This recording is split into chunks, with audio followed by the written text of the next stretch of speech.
Hello, guys. Welcome back to Nerd News with Major Munchies and Mr. Bloom. Hello. We have a variety of topics to talk about today, so let's get to it. You want to start us off? I'm starting us off. Okay. Yeah.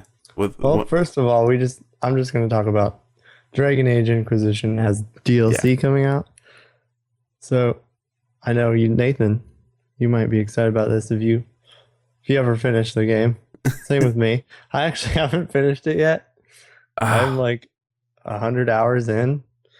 I've finished it, but I'm thinking of actually going back through and playing it again and doing a nightmare run, because I never did the right nightmare run. I was going to do the normal run just to get the feel for the game and then do my nightmare run, but I never did it, and I might actually record it. That'd be a long run though. Yeah, I think it's already released right now. Joel's back, and people that have played it have said that apparently it's a lot of fetch quests. Basically, it's not a story DLC. Oh, it's not even that great, huh? If it was like a $5 DLC, I could see like buying it, but because it's just like because it's $15 and it's not really any story to it, apparently. I mean, apparently there is like lore to it. It's the old Inquisition, the old Inquisitor, but it's mostly all the quests and everything are just are just fetch and like go kill this. And also there's only 5 new cutscenes for your Inquisitor, and there's no new interactions with your companions. Well, so it's just a lame little add-on. All in all, when it's cheaper, I would probably get it. It's more to play, but all in all, it's not the best DLC. If it was cheaper, it would be a lot better. So when it goes on sale, if it's like $5, pick it up, I say, because I mean, it's still more Dragon Age. It's still fun to go collect stuff, but that's just not the best part of the game.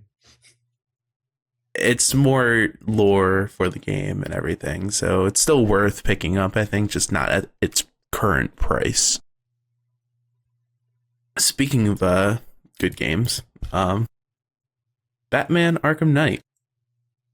That's delayed. Again. Yay. Apparently it's releasing June 23rd, maybe 2015. Maybe. It's a distinct possibility that it might release. Maybe. But that sucks, because I saw gameplay of it. There's actually gameplay on this article, and it looks awesome. It like not just like the graphics, they look awesome. Oh, but John, it's like driving your Batmobile and then just flying out of it. And then the rain and everything. Oh my God. I want punching a guy in the face. Why can't it be a thing? It needs to be a thing already. I would just like to drive the Batmobile if it works well. If it's warranted, if this pushback is warranted to make the game better, okay. But damn. There sure are a lot of delays. Yeah. You know? Grand Theft Auto. Yeah, that's Grand Theft Auto though. I can't wait for that either. That comes out April 14th. I want to play that too. Bonus news. Bonus. Yep. That wasn't even planned. I know. That's just how good we are. You know what else isn't planned? But I hope is what? The former Banjo Kazooie team from all the like Banjo Kazooie games. It is hinting at a possible collaboration with Rare, apparently. So if you don't know, Rare is an old game studio that made a ton of good games on the 64 and the Super Nintendo. And if you don't know, and they were bought out by Microsoft. After that, they suck. Yeah. Well, they remade Killer Instinct, and they're hoping that that's gonna like push them back into the gaming scene.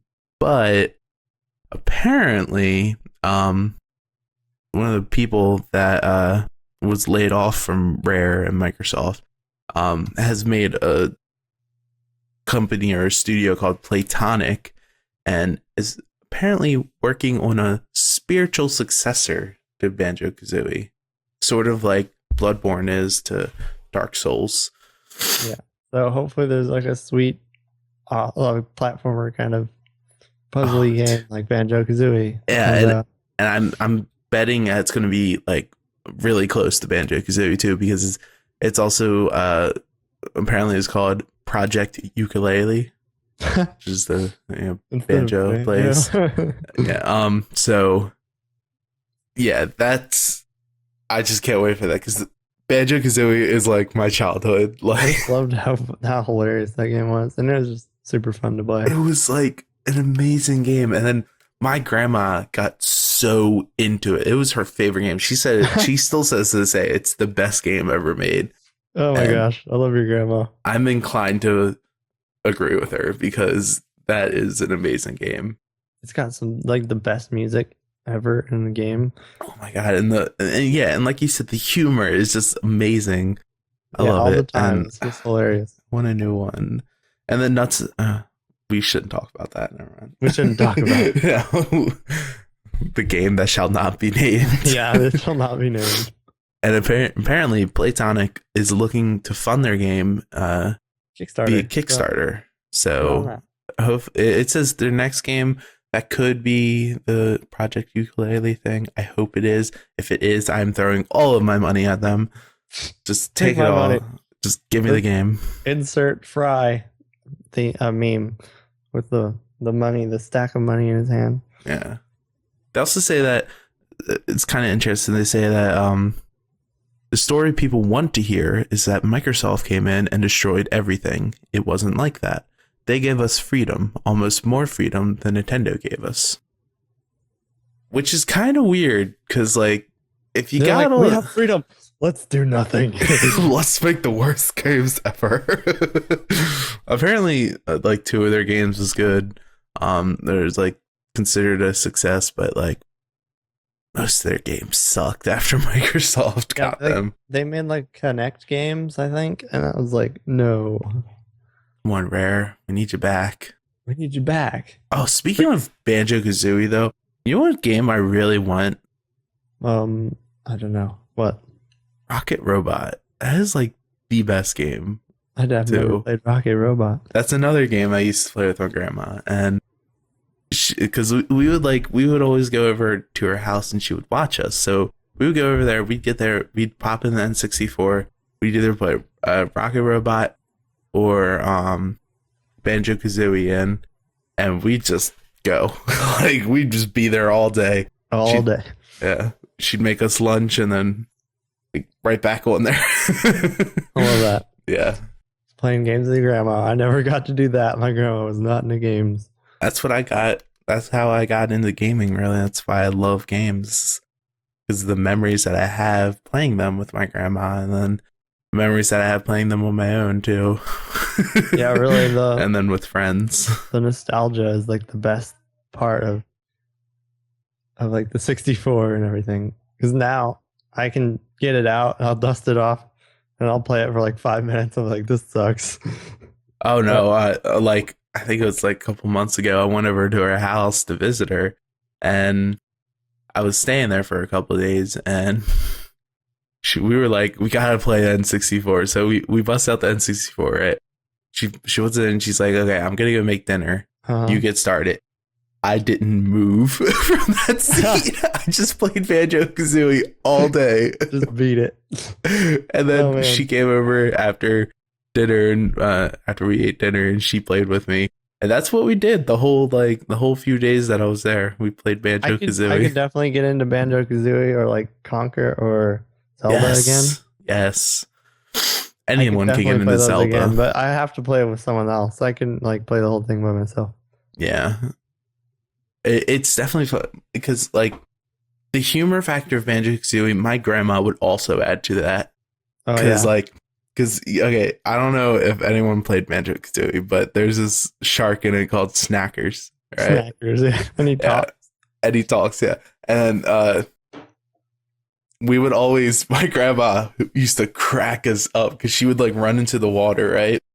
And crackers and snackers would come out everywhere and trying to eat us. And my grandma would be like, "No, the shit you ate, crackers." Like, like I could not do an impression of it because she just did it so awesome. But I don't even know, man. Your grandma.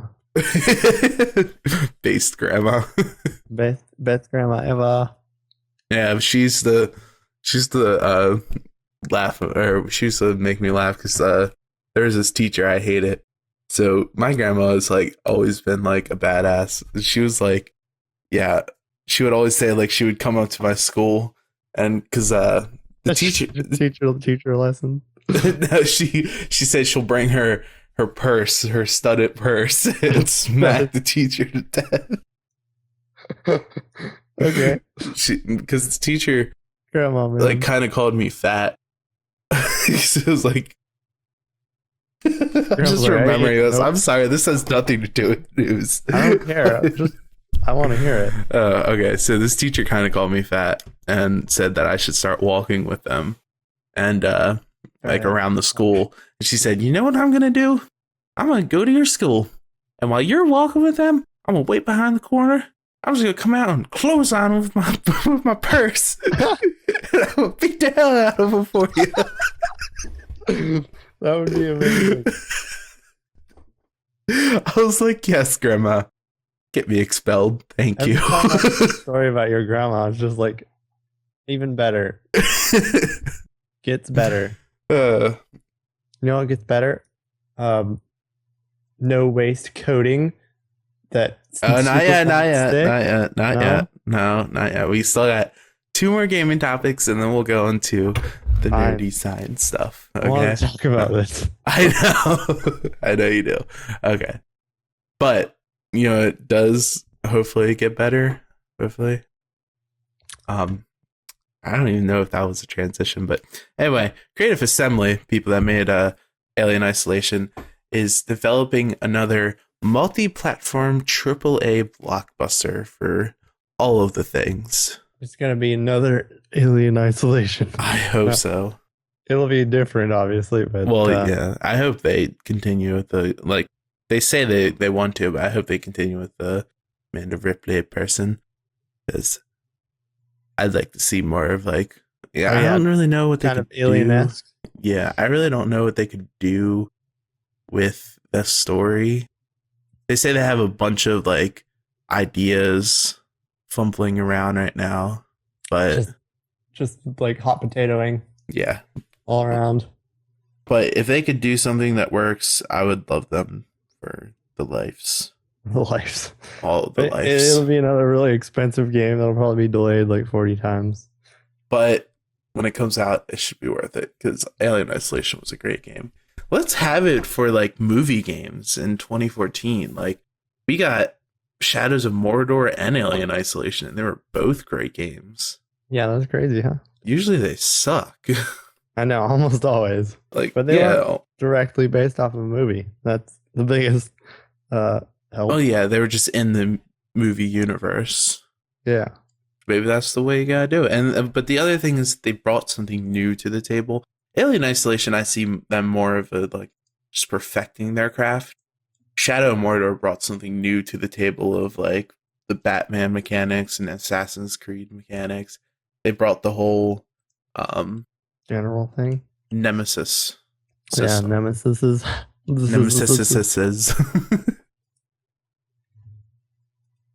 So yeah, I hope that we get another Alien Isolation too, because that would be awesome. I love the first one. Too. The first one was scary as hell. I never played it. I played it for 5 minutes and then stopped. I'm gonna pee my pants now. Yep. I'm done. Speaking of peeing my pants, I'm gonna pee my pants because this game is awesome. Yep, that was my transition. I'm gonna pee my pants right now. That's my segue. Because We Happy Few looks awesome and sounds awesome. Few. That's a great game for a great name for a game. I guess so. I like it. It's almost like a Minecrafty, BioShocky I don't Oh, hold know. on. Don't give them the wrong impression real quick, because the graphics make you think of Bioshock for sure. But it's nothing like Bioshock. Yeah, but reading this, it sounds more like it's going to be like its own thing, kind of like a Fallout Bioshock type thing. Just because Bioshock, just because of the graphics, Fallout because the gameplay sounds more close to to It's like Fallout. going around looting, but Yeah. the premise is like you you are like a clean. Okay, I don't know. I'm bad at describing that, but Okay. All right. Hold on. I'll say it. Okay. The premise is there's this town. Okay, and it's on an island, and all of the people in the town are medicated with a drug called joy. And it leaves them like all happy and whatnot. Hence It's the a name lot We like Happy Joy. Few. And then they also get like really violent when someone else isn't on Joy and aren't like them. So your player isn't on Joy. It's the only your player's the only like sane person in the whole island thing. So apparently you're gonna like wake up in like a basement under this village. Oh, you're on like a shelter, like a Fallout shelter or something. Yeah. And then It's a lot like Fallout.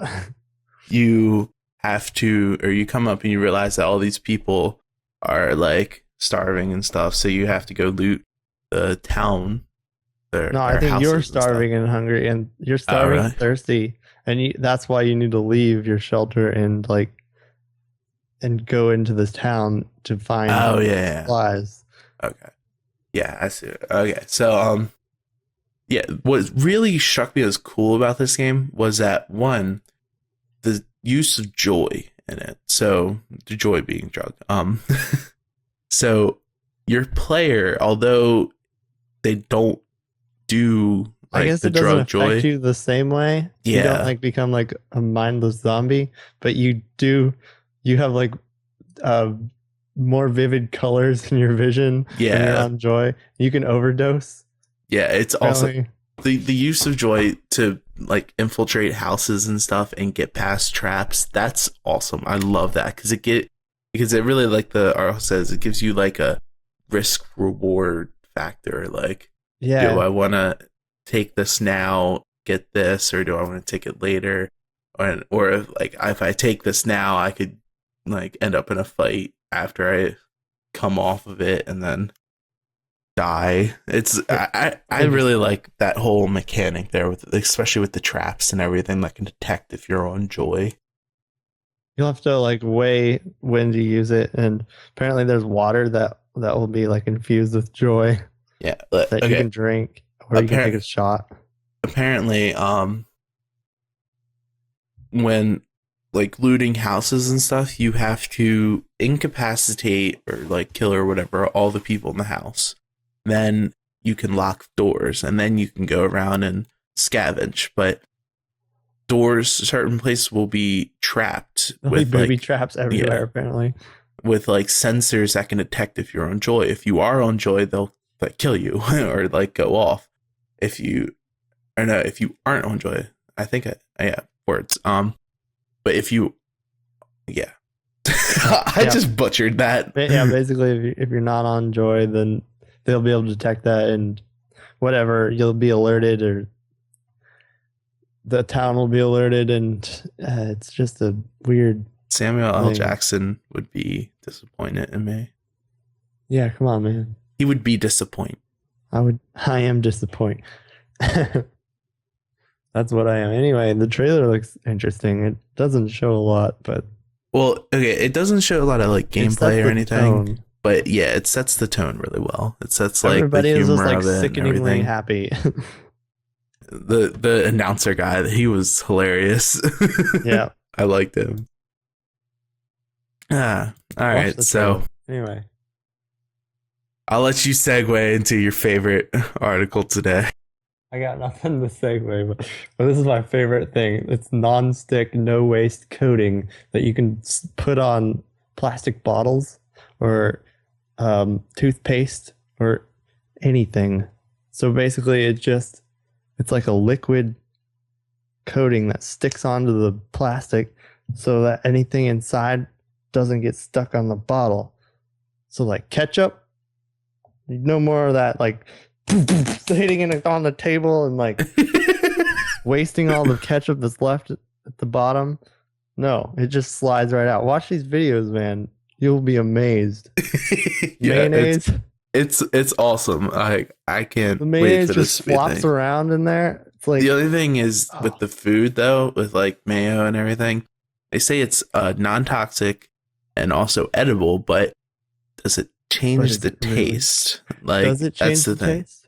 Does That's it change? a good point. Yeah. Is it going to be like toxic down the road somehow? Just like slowly poisons everybody?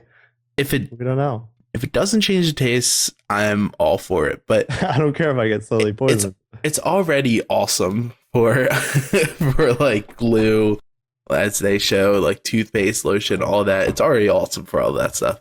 They've teamed up with Elmer's already, and they will be having glue that just comes out of the bottle. I know, it's weird. I don't like that. It's insane. No more fighting for the last little bit in a jar. It's just gonna flop out. That would just be a revolutionary. I'm really excited about the ketchup. They did it with peanut butter. That's what I'm excited for. It's a peanut butter. That's awesome. You waste so much of that. Yeah, like when you buy jars of it and you use a freaking knife, you waste so much peanut butter. You can never get it all out. Now you can just, boom, you're done. It just slides out and Pow, right in the kisser. It's insane. And it'll also make it easier to squeeze out. And the worst thing is that it's like a patented brand, though. So like we're not even talking about like the technology behind it. We're just talking about how awesome it is. Because like that is how awesome it is. You want to know about it? Read the article, okay? It's just I can't wait for this to be a thing. There's so much things though that I've seen that I'm like, oh, I can't wait for that, and then I never see it again. Well, this has to be a thing, man. I hope how does this go by the wayside? This is revolutionary. Yeah, but there's like I saw that LiquiGlide. There's this like synthetic leaf that can create oxygen apparently, and or something. And then just never mind. We're not even going to mention that when we talk about like spacecrafts and all that and how we're going to get oxygen on other planets. Like, oh yeah, maybe we can just have like fake plants that will just make oxygen. Yeah, maybe. Science, bitch. It probably does the same thing as like a actual plant that takes carbon dioxide, sunlight, speaking of water, nutrients. Speaking of life and plants and whatnot, they found some more evidence of life on Mars. More evidence. Yay. Evidence. So the past life on Mars. Evidence that there could be life in the future. Because let's explain it. Why don't we? So basically, they after digging the Curiosity soil rover that that was sent in like 2013 or 12 or whatever. Yeah, I've been following Curiosity because like not following around on Mars, but oh yeah, just like watching the footage. Yeah, like because I think that's awesome. I want to see as much Mars as I can. And when the rock thing happened, when the rock disappeared, I was laughing my ass off at all the people like, oh, Martians, Martians. Oh my gosh. Yeah, right. Anyway, anyway, they're digging around and they found nitrogen in the soil. Which is a crucial. I just said crucial. Crucial. It's a crucial element of life. Crucial, yep. Crucial. Along with carbon, hydrogen, and oxygen. Nitrogen is essential. I just feel so defeated today. It's okay, Kyle. My mouth doesn't want to cooperate. I'll pick up the slack. Okay, thank you. Anyway, nitrogen needs to be like in the right form to actually be useful for life, apparently. And it needs to be like broken down apparently and like fixed almost into reactive compounds like nitrate. And on Earth, it's like it happens by a specialist nitrogen fixing bacteria or lightning. But on Mars, apparently, it also happens, and that's what they're going to try and find out. And if they find that out, then they could make it happen again. And Yeah, maybe life, they'll be able bitches. to for life in the future. Yeah. Like we talked about last time, like Mars or like Venus. It's like probably the only places in our solar system that we could maybe colonize. Yeah, in our opinion. But you know, what's awesome to me is that we can have this robot, Curiosity, on another freaking planet, and we can get this information from it I know, and right? talk Isn't to that it amazing? and like and control it too. Like the probe, apparently, like it says right here, the probe has cooked up the samples in its onboard lab, analyzed the gases released, and sent that back to scientists who Yeah, then who then like kind of saw or found a nitric oxide and then said it could have been originated from nitrates in the soil, since these compounds break down in a predictable way when heated. So just that right there, the fact that Curiosity was able to have a lab inside of it where it could do all that and like figure it and then send it back to scientists on Earth. That's awesome. Isn't it crazy how far we are and how far we need to go? Yeah. It's and then you also gotta think this is happening and like this is recent. This stuff, like this technology, I mean, this is all recent. Like 1970s, this stuff wasn't around. Like we're growing at like an exponential rate. It's awesome. It's exciting, isn't it? Yeah, it is. It really is. Cause like the fact that just like when our parents were children, they didn't even like they couldn't even dream of having like a smartphone. Yeah, right. that wasn't a thing. They didn't. I believe they didn't even have phones back then. So, Well, they had phones for a long time. Like well, no, phones. no, cell phones. Sorry, like Cell phones, not until like I- 90s. yeah, I think it was. Maybe 80s. I, There was. I know they had the rare. big bulky black cell phones in the 90s. I'm not sure about the 80s and 70s. I think the late 80s had just like, yeah, the real big, nasty ones. They were rare. Antive. Do you want to talk about the graphene? Ooh, graphene. Ooh, graphene. It's Best segues. Yeah. It's kind of exciting, and then it's like it dashes your hopes Yeah. because graphene is like a single atom thick carbon of carbon. Of carbon. Yeah. It's a sheet of like superconductive material that could be used in electronics and all kinds of chemistry. It's super cool. The only problem is it's super expensive and super hard to make. And that's like what the whole article is about. It kind of details some different ways that it's possible that maybe in the future we'll maybe be able to use it affordably. But it's really just kind of like in the early stages right now. But it's super strong. Like it could potentially later on be used for like smartphones and stuff to make them like super durable. Yeah, the whole phone will be made out of graphene maybe eventually. It's like Nokia. They will be the first to do it. Nokia will be the first to make a graphene phone. Nokia. That will But never yeah, break. it's super strong because it doesn't have a lot of bonds like that can break apart. And I think that's why. Don't quote me.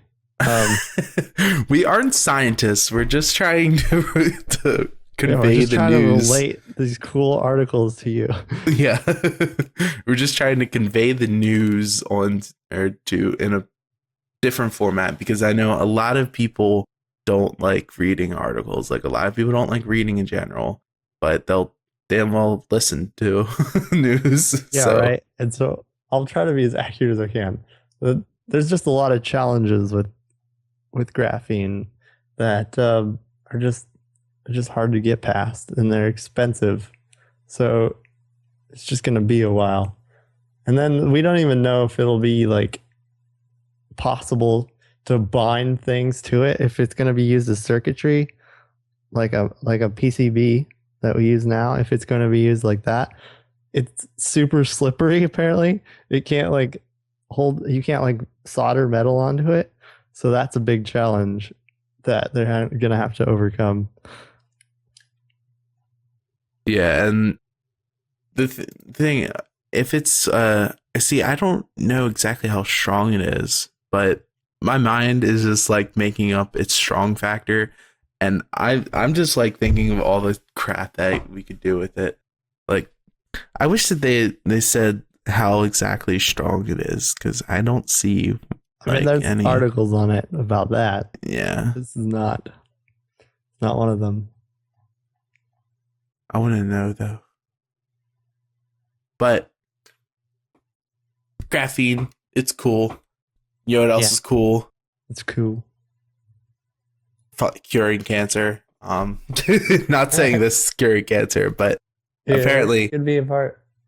Scientists found a way to convert cancer cells into harmless immune cells, which, get this, ironically, those immune cells help fight the other cancer cells.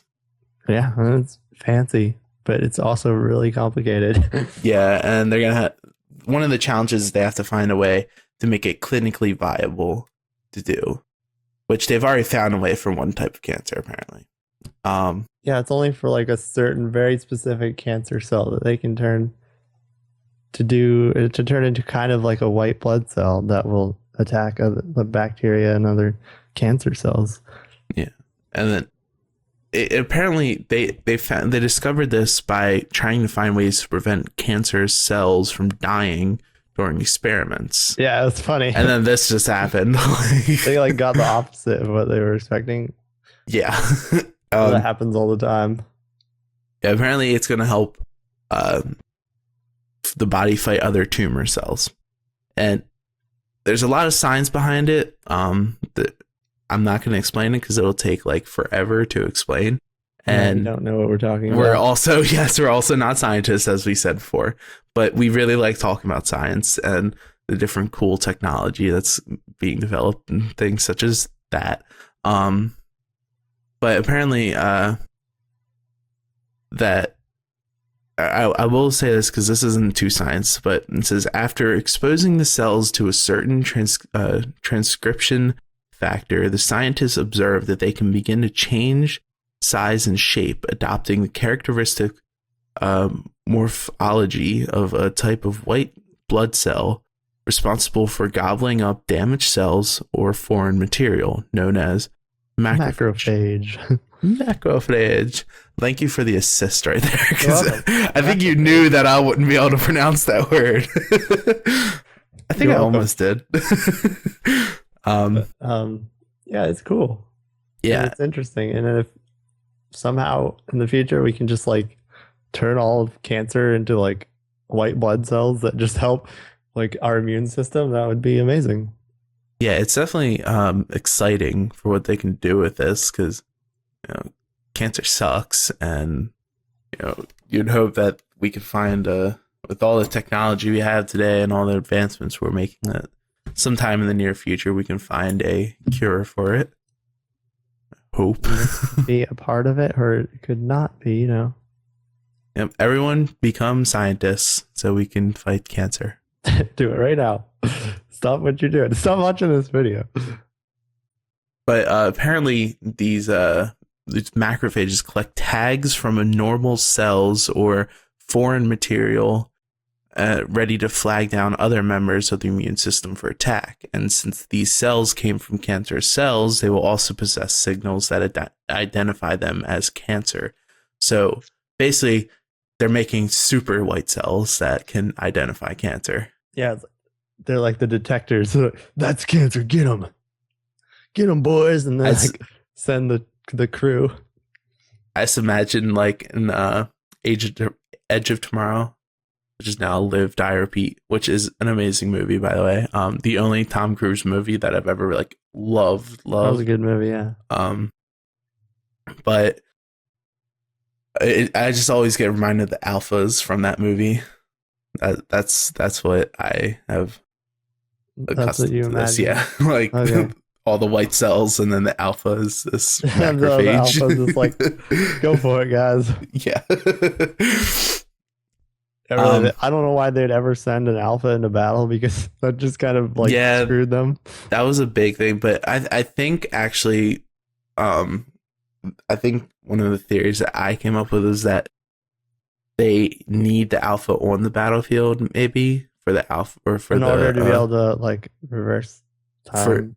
To be able to either to be able to relay all this information to the smaller, like just drone type hive mind type. Yeah. I don't even know what they're called. What are they called? They're a thing. I don't even remember.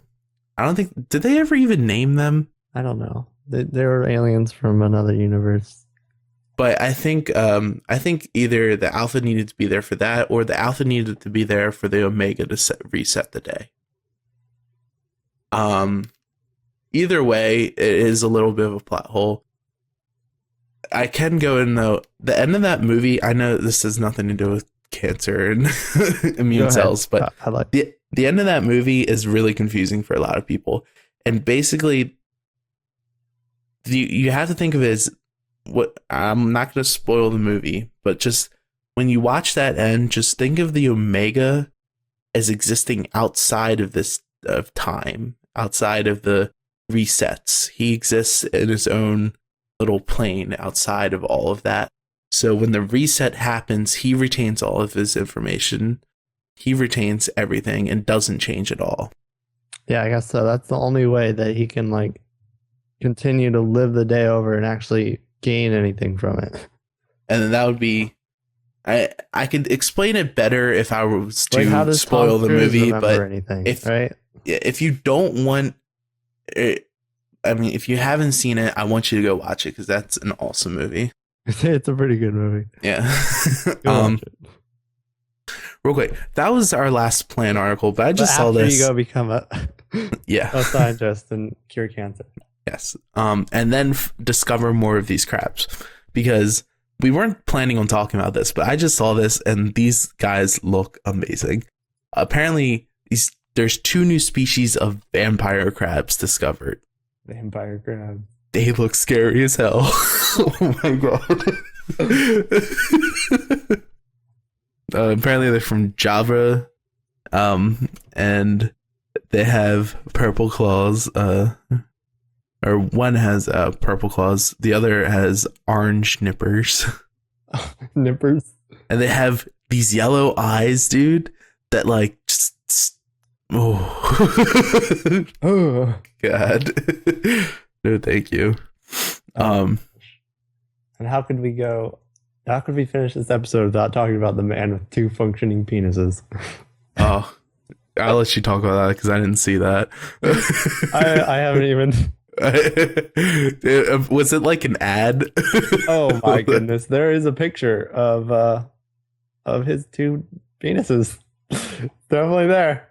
Is it like on the side, like ad, like more stories thing, or is it? Yeah, it's underneath. Oh my gosh, this is bad. Don't ever look at this. They're not 2 like little dinky things. I'll tell you.